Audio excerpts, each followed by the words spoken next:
The topics and opinions expressed in the following show are solely those of the hosts and their guests and not those of W4CY Radio, its employees, or affiliates. We make no recommendations or endorsements for radio show programs, services, or products mentioned on air or on our web. No liability, explicit or implied, shall be extended to W4CY Radio or its employees or affiliates. Any questions or comments should be directed to those show hosts. Thank you for choosing W4CY Radio.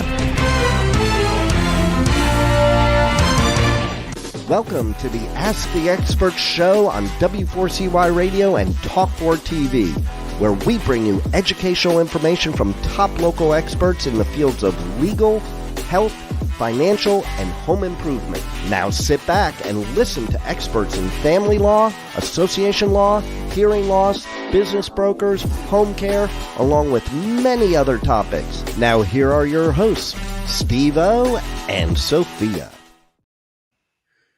Good morning, Tampa. Welcome to another Ask the Expert show, where we bring you the finest experts in the fields of legal, health, financial, and home improvement. This is the first Monday of the month, so that means it's our wealth management show. And I got to tell you, last night I was thinking, when we get and we're in 10 cities now, when you get a wealth management or a financial advisor, it is probably the scariest topic to get an expert because, so much rides on the line. And I got to tell you, we are so blessed to have our next expert. He is, for whatever it's worth, he has got my endorsement.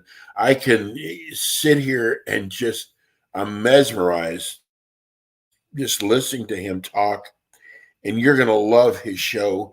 And he's with us twice every month. Let me introduce you to Ray Ferrara. Good morning, Ray. Good morning, Steve. Nice to be with you, and happy Monday. Yeah, man. I just love our Monday shows. It's such an important show, and I feel so good about having your firm as our expert.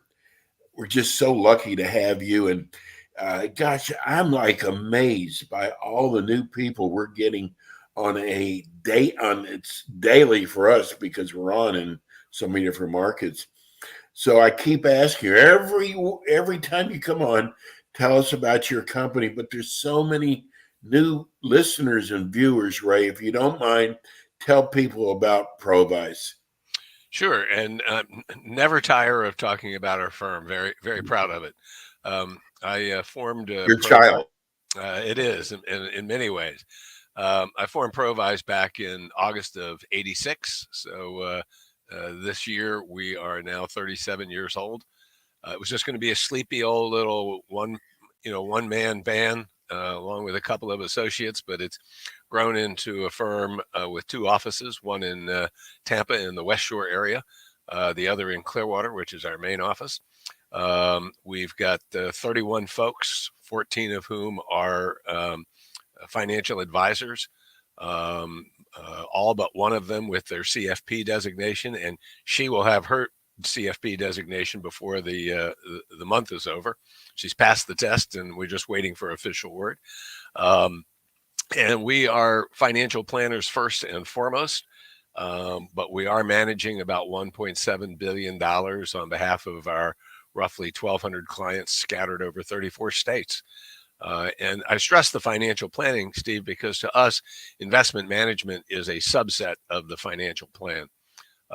If we understand holistically everything about a client, we're in a much better position to manage the money than if we're just managing the money without knowing what the objectives are. So we do stress the financial planning aspect of the work that we do. Tell people how important that is, Ray. Well, for us, virtually almost every relationship that we have starts with and continues to be guided by a financial plan. Think of trying to build a house without a set of blueprints. Think of a doctor who's going to operate on you without a plan. Think of a lawyer who's going into court and just says, well, I'm going to wing it today. they may be successful in the operation. You may have a successful house. You may win in court. But your odds of success are significantly improved by having a plan. And that's particularly true when it comes to wealth management, to money management. A plan will not guarantee success, but it certainly increases the probability of it. We got a letter the other day in regards to your show. Our shows are staggered, anywhere from 9 a.m. to 5 p.m. And we had someone write us, and I want to make people aware of this, that if you cannot make our 9 o'clock show on Monday, every other Monday, then you can go to iHeart. And all you got to do is put in Ask the Experts Tampa, and it'll show you all of our shows, and you can play back if you just want to listen to it, or you can go to YouTube and actually watch the show. So you've got two ways of going back and listening to the show. All the shows are always in the iHeart library. So I just wanted to make people aware of that. Ray, here we go again. It's about the Fed and the interest rate. Is this ever going to end? Yeah, Steve, I can't help but laugh with you on Where's your crystal ball? On a very serious topic. The Fed has been on now a 16-month journey, raising interest rates from virtually zero to about 5.25% to 5.5%. And they've been doing this for a number of reasons, but the biggest reason is to slow the economy down, and in hopes then to bring inflation under control. And they are winning the battle, but it's like many battles or many wars, I might say. There are several battles along the way, and there are setbacks. And they felt that they needed to raise rates one more time. Everybody is hoping that was the last interest rate rise. We're still giving a 50-50 chance for one more interest rate increase between now and the end of the year.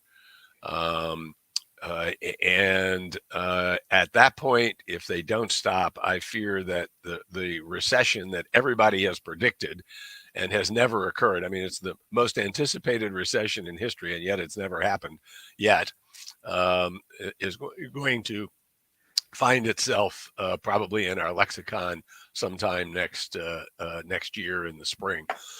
Excuse me. So the Fed, I would like to think, is going to pause, but I don't believe in being Pollyannish. And I'm kind of leaning more towards one more interest rate rise from them before they finally decide to slow down. Ray, I got to tell you, the biggest question people have, especially in regards to your show, media keeps saying the economy is getting better. But we go to the grocery store and what used to cost $40, $50 now is $150. I just heard the president say that gas prices are going down. Well, I don't know about everybody else, but here in Florida, it has gone sky. I mean, it's almost at $4 for regular now. I just filled up over the weekend. What do you tell people? So unfortunately, one of the problems with inflation is once prices have gone up, for the most part, it's rare for them to come back down. The only place where that does occur with some degree of regularity is in the commodity area. We certainly have seen the price of oil decline. It got down to $70 a barrel earlier this year, just a month or so ago. But now we're back up to around $82 a barrel. Food prices actually have started to come down a little bit. Tyson Foods just announced this morning their results for the second quarter, which were not good. And part of the reason they were not good is that people were not buying a lot of meat because it had become so expensive. Right. And now they're out of the habit of buying that more expensive cut of beef, organic or not. Um, and so that will help drive those prices down. But when we look at the prices of many other things, laundry detergent, paper products, etc. Once that price has gone up, it's hard to see it. It's hard to see it retreat, and so it continues and goes forward for a long period of time, which is why inflation is so devastating. Because it again, it's rare for prices on a very broad basis to decline going forward. In fact, deflation is worse than inflation. We can make adjustments on the inflation side by raising um, uh, income to be paid to people as employers, but that cuts into profitability, which means then you have to increase your prices, and it becomes a vicious cycle. So it's important to break the back of inflation. I think we're well along the way. But we've gone from 9% on headline inflation now down to something in the 4% range, 5% on the index that the Fed uses. But we're getting there. It's just a slow slog to knock the back out of it. The last time we had any significant inflation like this, Steve, it was back in the 70s, which is when I first entered into the business. And the 11 years between 1970 and 1981, inflation averaged 8% per year. Interest rates got to as high as 21%, not 5.25%, where they are today with the Fed. So we can see that they're trying to get on the front side of this. They were slow to get on the problem in the beginning. They're trying to make up for it, and hopefully they're going to be successful with a soft landing. Ray, also, we get a lot of letters because your name is becoming, and your name has always been big, but with our show, people can feel like they can ask anything. And we're starting to get a lot of letters. People who are in retirement are really nervous, Ray. And I wanted to use the show for you to talk to people. They're nervous about, there's a lot of homeowner insurance companies going out of business here in Florida. And that means prices are going way up for homeowners insurance. And it seems like a lot of these gated communities are raising their rates, for activities. And with the mortgage rates going up, people are really scared. And then they've got this new law coming up next year for condos and HOAs, where if you're 3 stories or higher, they're going to have to bring in people to survey, so the same thing that happened in Surfside doesn't happen. And it's supposed to be in the millions of dollars. Are you noticing that at all? I mean, people are in the retirement age are really nervous because they did have a plan, and now it seems like they're having to throw that plan out the window. Yeah, well, I'm involved in it in a number of different ways. First of all, in dealing with clients, there Yes. are a number of folks who have been living on a relatively fixed income for a long period of time, and did plan and budgeted properly. But they were living in a condominium development where they didn't have the proper reserves, uh, Right. so that when money was needed to fix things, there wasn't money there. Nobody wanted to raise the cost of living, if you would, Right. on themselves. And so many boards punted down the road, and now they're having to, because of new laws and because the buildings actually need the repair, they're having to assess the people. And there are many who simply can't afford it. So that is a problem in and of itself, further compounded by the fact they can't afford it. But what are they going to do? Sell their Yeah. condominium? Well, if they sell their condominium, where are they going to go? And if there's a bunch of people in the same complex that are all facing the same problem and they all decide they want to sell, that's just going to drive the price down for everybody. So Exactly. it's a real conundrum. I'm living it in that I live in a condo.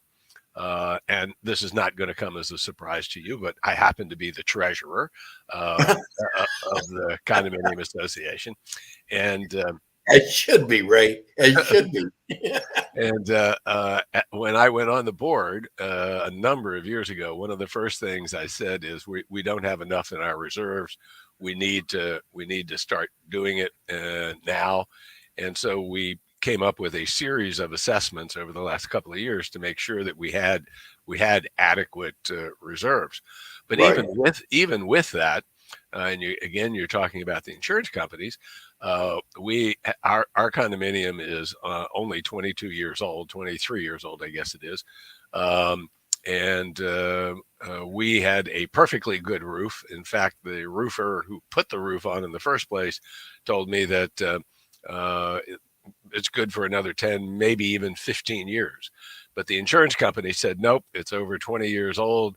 If you don't put a new roof on, we're going to really jack up your rates. Oh So, my gosh. so we had to spend $300,000 to redo a roof that didn't need to be done in order to keep our insurance rates from going through pardon the expression, through the roof. Yeah, right.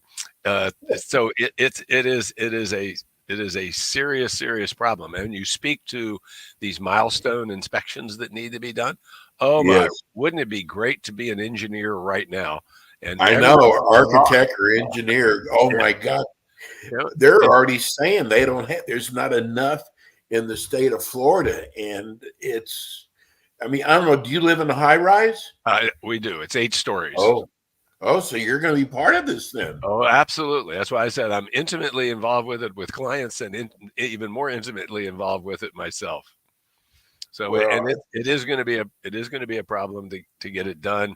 But other companies will see that it's a problem, and we'll probably get an influx of engineers that come into the state to do the necessary work. it's just sad because you can do all the planning, but who would have ever thought that this would happen, here in Florida? And especially I realize there's people on fixed incomes that have planned, but who could have planned for all this? Insurance companies going out of business and, having to come in next year and with engineers, and that's going to be expensive. It will be, and it is, and again, this is why having a plan that's flexible is important. And Exactly.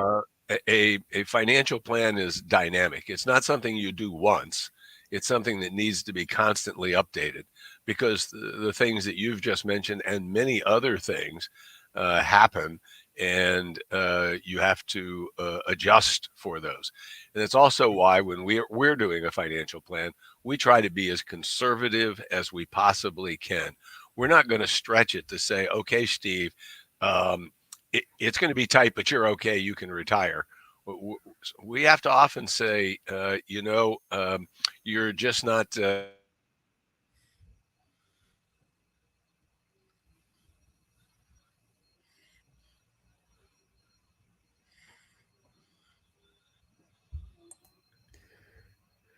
So it's important. It's important that when you're doing a plan to realize it's dynamic, you've got to be conservative with the plan for it to allow for these kinds of unplanned activities to occur. Aren't you glad your company made that decision to stay conservative? It's over the years, Steve. It's cost us a lot of business, Yes. but over the years, we've kept a lot of clients because we've been more conservative than many. Ray, they should be so happy with you now that you saw this. We have often talked about longevity, being one of the greatest risks in retirement. Yep. How about age bias and the repercussions associated with this phenomenon? Well, you're touching on one of my strong nerves there, Steve, talking about age We're all bias. strong, Ray. We're all strong. The easiest way for you to see age bias, I think, is that the conversations around the president at the moment. Is he too old to be president, or should he be reelected at that kind of an age? Do we need a new generation? We see age bias creep in when there's that slow driver in front of us that is being extra careful themselves as they're driving. Um, I know I don't look at Steve, but I'm 76, and No way, Ray. oh yeah, and I Oh, think I think of the president only being 4 years older. I don't, as I have said ever since I turned 50, Steve, and I update it every year. So right now I would say I remember when my dad was 76, and I'm darn glad I'm not that old. Age is a state of mind, but clearly there is ageism that is a bias that is creeping into our society as people are living longer. In fact, the cohort of people turning age 100 is the fastest growing cohort today of all of the decades. More people, on a percentage basis, more people are turning 100 than they are any other age at this point. So it does is a that make problem. it harder for you to plan, Ray? So again, it comes down to that conservative, trying to be conservative. When we first started doing financial plans, yay, those many moons ago, we thought planning to 90 was sufficient. Today, we're almost for virtually almost everyone, we're planning to age 100. And Steve, people are just going to simply say, "Oh, I'm not going to live that long." Well, Right. think about medical science and what it's done. We actually will spend a lot of time with clients in doing a financial plan to learn about their medical history, to learn about people who have relatives that have lived a long time or not, because it makes a difference in the way that you approach a plan. A person who is ill, who's had cancer in the past, is got a shorter life expectancy than a person who has never had cancer. People who've had a heart attack are more likely to die than those who have not yet had one. So all of that goes into planning. But at this point, we're virtually planning for everyone to live to at least 100. And I tell them that's one of the benefits of coming to ProVise is we have you living to age 100. So just, You live longer in Provo. that's it. Let's talk a little bit about the president has proposed a series of taxes on the wealthy, and he's always saying they're not paying their fair share. Looks like he should have told his son that. What are the chances of success? I would say that in the current Congress, the odds of him getting anything through the House is slim and none, and slim's out of town. Okay. So there's no way that a Republican-controlled House is going to allow any tax increases between now and the end of this Congress, which will be January of 25, when a new Congress will be seated. But the president, like many in his party, feels that those who have been fortunate enough to have a higher income, a greater net worth, need to be paying more to raise up, I should say, raise up those that are in the lower economic classes or even the middle class. He sincerely believes that that's what needs to be done.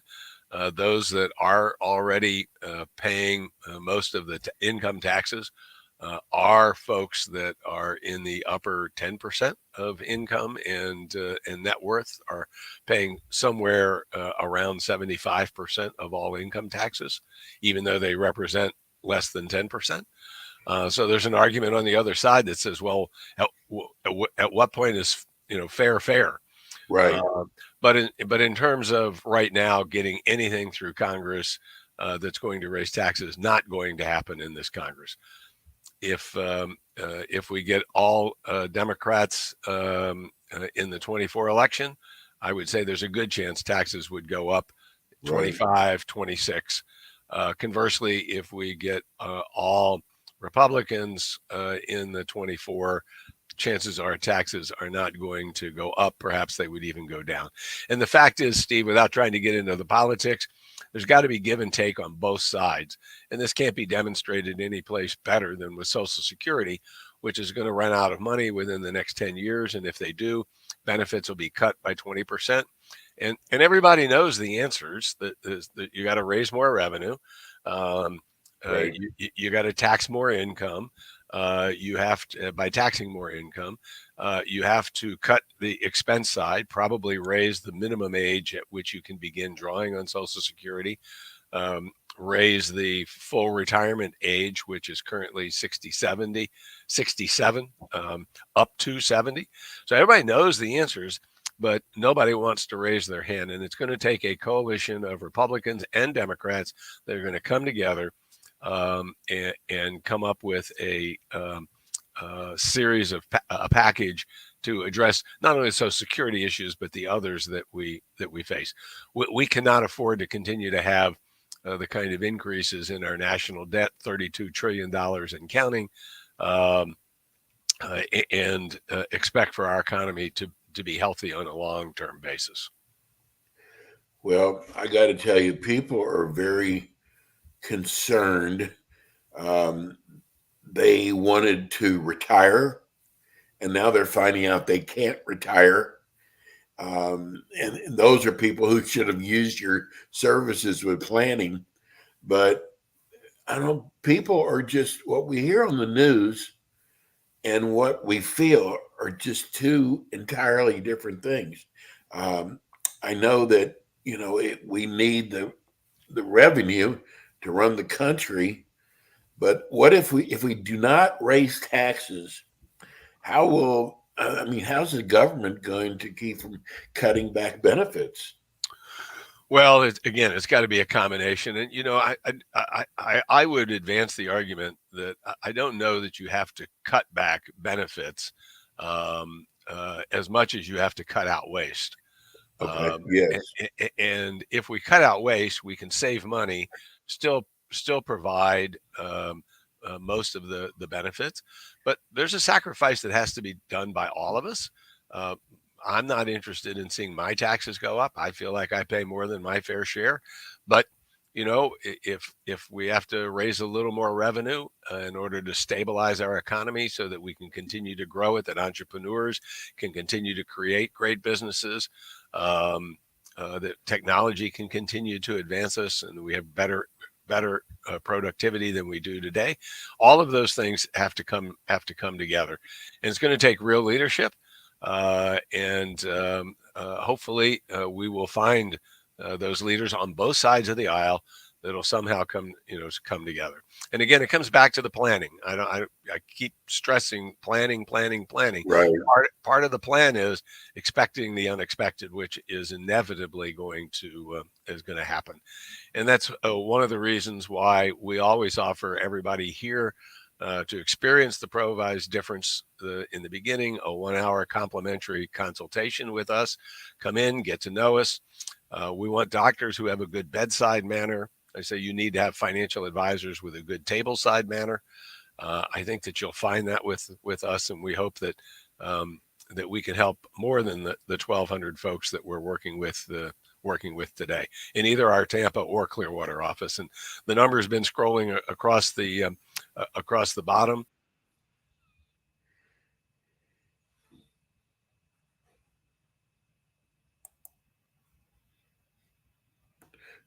Oh, looks like we lost Ray. Hopefully we get him back. And we are coming to the end of the show, but you can reach Ray at 727-441-7420. The name of the company is Provise. They are the most incredible company, conservative company when it comes to wealth management. See if Ray's going. We're about out of time anyway, but give Ray a call. Even if you have another planner, advisor, give Ray a call. He is so easy to work with. He has grown his company because of his success. And Ray, there he. Well, so this is Florida, so once in a while we get an electrical surge, and it does everything off the air. My apologies. I was just telling everybody, and I gave me your phone number, how important it is to have someone, a planner. It's so important, more important than ever before. And Ray, you have just created such an incredible company. Let's give everybody who are listening on radio, let's give them the phone number again. They can call 800-633-3049, 800-633-3049, or if you're local, 727-441-7420. That's 441-7420. Tell them about your newsletter too, Ray. Sure. We do a newsletter twice a month that we send out to our clients and friends, and we call it the Provise Perspectives. And it's talking about the economy, changes in taxes, planning ideas, new things that are coming up, some things to avoid that are being sold by folks that are more interested in selling stuff than doing a good job helping others. So if they would like to get a copy of that, all they have to do is call, give us their give us their email address. We'll be happy to add them to the list. We've got close to 8,000 followers right now, getting the Provise perspective. So a lot more than just our clients are receiving it. Nice. Okay. So Ray's going to be back with us, not next week, but the week after. He's with us every other Monday. And Ray, thank you so much. We love having you as one of our experts, and you just have so much knowledge, and people can learn so much on this show. The name of the company is Provise, and we'll be with you next week, but Ray will be back in 2 weeks. Ray, thank you so much. Thank you, and you have a great rest of the week, and I'll see you 2 weeks from today. And stop looking so young and making us look so bad. That's great for our. Thank you, Ray. And listen, we'll be back with you next week with more Ask the Experts. We have some of the greatest experts in the Tampa area. We also have a show on in Orlando, and we have one in South Florida. If you'd like to come on the show, bring your company on. Our phone number here is 954-336-3767. It's 954-336-3767, and we'd love to have you on the show. Okay, we're going to get out of here. Thank you, Rebel. Great job as always. And we'll see you next week with more Ask the Experts. Thanks for tuning in today to the Ask the Expert show on W4CY Radio and Talk4 TV. Tune in next week and every week to hear more from our experts on personal injury, insurance, air condition repairs, estate planning, Medicare, and many other topics in the areas of legal, health, financial, and home improvement. See you next week.